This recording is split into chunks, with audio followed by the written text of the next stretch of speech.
Senator John McCain has been on the front lines fighting funding for the realignment of Marines from Okinawa to Guam, and today he unleashed his latest arsenal to kill more than $100 million in civilian infrastructure projects for Guam.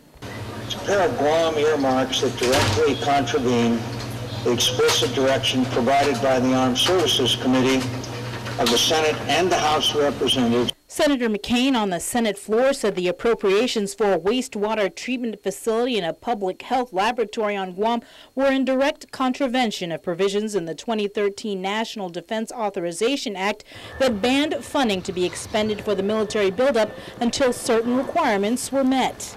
It's appalling. It's appalling and disgraceful. He fired off criticisms of appropriators that included the $140 million worth of Guam projects in the continuing resolution in light of sequestration. He called them, quote, a shameful waste of taxpayers' money.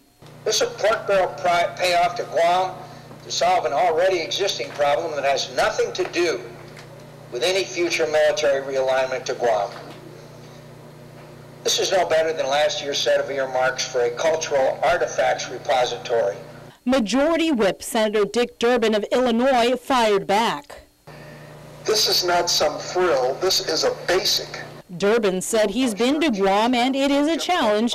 He urged his colleagues to defeat the McCain amendment as it strips grants and funding for organizations like the American Red Cross, the USO, and the Fisher House, and that is on top of funding for Guam. You want to believe when your son or daughter volunteers for the Marine Corps and is stationed somewhere overseas that our government is doing everything we can to make sure they have the basics they need to stay healthy? Despite Durbin's objections, the McCain amendment passed. Reacting, Congresswoman Madeline Berdallo says she is appalled that Senator McCain continues to use funding for Guam projects as an example of pork barrel spending. She added the Arizona senator blurred reality in his statements on the floor and muddled the importance of this investment. Berdallo pointed to an independent assessment that was conducted last year, which McCain insisted on. That report highlighted the need and precedent for investing in civilian infrastructure projects in places where significant base realignments are expected to occur. Here at home, Governor Eddie Calvo was just as disappointed, saying McCain's actions are against the One Guam approach and 4 pillars that he signed in a programmatic agreement with the federal government. It's obvious that he considers Guam more a piece of property rather than Americans.